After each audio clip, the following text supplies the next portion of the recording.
یا اللہ یا اللہ یا اللہ یا اللہ۔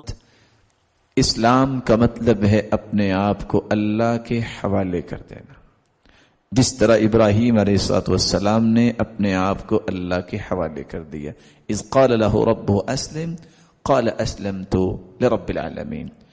اللہ رب العزت نے جب کہا مسلمان ہو جاؤ، مطیع ہو جاؤ، تو کیا کہا؟ میں مطیع ہو گیا۔ کیسے مطیع ہوئے؟ اکلوتا بیٹا، مدت مدید کے بعد ملنے والا بیٹا، اس کی گردن کاٹنے کے لیے باپ تیار ہے اور بیٹا کٹوانے کے لیے تیار ہے۔ ایک لمحے کے لیے رکیے، آج مجھے اور آپ کو یہ آرڈر ہو جائے کہ بیٹے کو ذبح کرو، بھلا ہم کریں گے؟ یہ ہمارے اندر اتنی ایمانی قوت ہے۔ اپنے آپ کو اللہ کے حوالے کر دینا، یہ اسلام ہے۔ اور اللہ رب العزت اور رسول اللہ صلی اللہ علیہ وسلم کے بارے میں زبان سے گواہی دینا، ایک ہمارے خالق ہیں، دوسرے ہمارے لیے خالق نے آئیڈیل بنائے ہیں۔ پوجنا ہے تو اللہ کو، اور پوجنے کا طریقہ پوچھنا ہے تو محمد مصطفیٰ سے۔ یہ گواہی زبان سے، دل سے تصدیق اور عمل سے وفاداری کرنا، یہ اسلام ہے۔ اسلام ہی ایک ایسی نعمت ہے جس سے انسان کا شرع صدر ہوتا ہے۔ اسلام ہی ایک ایسی نعمت ہے جس پہ انسان مطمئن ہو تو صراط مستقیم پہ چل سکتا ہے۔ اسلام ہی انسان کو دنیا اور آخرت میں خیر و برکت کا ضامن بنتا ہے۔ اسلام ہی ایک ایسی نعمت ہے جو اس پہ راضی ہو جائے اللہ اس پہ راضی ہو جاتے ہیں۔ اسلام ہی ایک ایسی نعمت ہے اللہ رب العزت جس کو دے دے اور جو اس پہ راضی ہو جائے تو اللہ رب العزت تھوڑے عمل پہ بھی اس کو بہت بڑا اجر عطا کر دیتے ہیں۔ اسلام ہی ایک ایسی برکت کا نام ہے کہ جب انسان اسلامی تعلیمات کو دل و جان سے پسند کرتا ہے تو اس کی سعادت کی زندگی بن جاتی ہے اور کامیابی اور کامرانی کی زندگی گزارتا ہے۔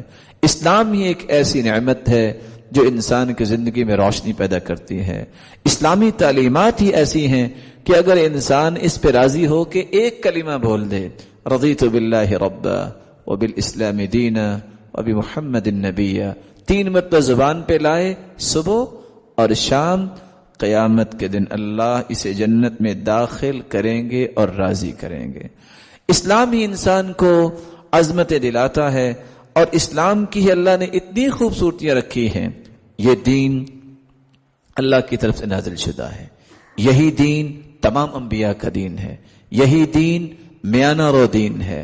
اس میں کوئی ایسی سختی نہیں کہ جو برداشت نہ کی جا سکے، افراط و تفریط نہیں۔ یہی دین آسان دین ہے، باعث رحمت دین ہے۔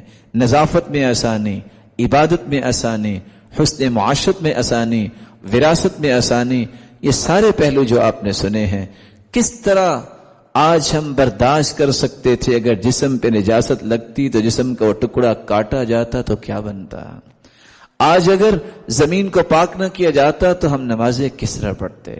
آج ایک انسان بیمار ہے، کھڑا ہو کے نماز نہیں پڑھ سکتا، بیٹھ جائے، لیٹ جائے، اشارے سے نماز پڑھ لے۔ رسول اللہ صلی اللہ علیہ وسلم کے فرمان کے مطابق یہ اسلام کی خوبصورتی ہے کہ انسان کے جذبات جیسے بھی برے ہوں، جب تک وہ بولتا نہیں، جب تک وہ عمل نہیں کرتا، اس کو عذاب نہیں ملتا۔ سابقہ امتیں پکڑی جاتی تھیں۔ یہ اسلام کی نعمت ہے کہ آج اللہ نے ہمیں اجتماعی عذاب سے بچایا ہوا ہے، اور اسلام کی نعمت ہے کہ اللہ نے رحمت کی چادر ڈالی ہے۔ اللہ سب کے گناہوں کو معاف فرمائے اور قیامت کے دن بھی چادر ڈال کے جنت میں داخل فرمائے۔ اسلام یہ بہت بڑی عظمت ہے۔ جب تک یقین نہیں ہوگا کہ عزت کا منبع و مصدر اسلام ہے، اس وقت تک میرے اور آپ پہ اسلام کا رنگ نظر نہیں آئے گا۔ 10 باتیں جو ہم ابھی سن چکے ہیں، اگر میرا عقیدہ یہ ہو، اللہ نہ کرے کسی مسلمان کا عقیدہ بن جائے، اللہ نہ کرے، کہ دین کی کیا ضرورت ہے؟ یہ اسلام سے نکل سکتا ہے۔ کسی کو سجدہ کرنے سے کیا ہوگا؟ یہ اسلام سے نکل سکتا ہے۔ چلو میری تو اللہ نہیں سنتے، میں کسی کو واسطہ بنا لیتا ہوں، اس کی تو اللہ موڑتے نہیں۔ یہ واسطہ بنانا، انہی پہ بھروسہ کرنا، انہی پر توکل کرنا، انسان اسلام سے نکل جائے گا۔ جو کافر کو کافر نہیں کہتا، یہودی اور عیسائی، یہ کافر ہے۔ جو کافر کو کافر نہیں کہتا یا ان کے مذہب کو صحیح سمجھتا ہے، وہ بھی اسلام سے خارج ہو جائے گا۔ جو دین سے بغض رکھتا ہے یا دین کے کسی پہلو کے ساتھ مذاق کرتا ہے یا ثواب کے متعلق گفتگو کرتا ہے یا عقاب سے مذاق کرتا ہے یا یہ سمجھتا ہے کہ دنیا میں کوئی ایسا انسان بھی ہے جس پہ شریعت کی کوئی پابندی نہیں ہے، اب یہ تو فنا فی اللہ ہو گیا ہے، ایسے عقائد، ایسے تصورات انسان کو اسلام سے خارج کر دیتے ہیں۔ اور آخری بات، جو شخص یہ عقیدہ رکھے دینی علوم اور دین اسلام کی تعلیمات سیکھنا اور اس پہ عمل کرنا کوئی ضروری نہیں، تو وہ اسلام کے دائرے سے نکل جاتا ہے۔ اللہ رب العزت سے دعا ہے، اللہ رب العزت ہمیں اچھا مسلمان بنائے، اللہ رب العزت ہمیں سعادت مند مسلمان بنائے۔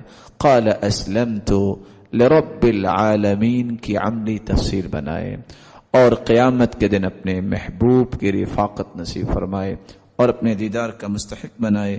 وآخر دعوانا الحمد للہ رب العالمین۔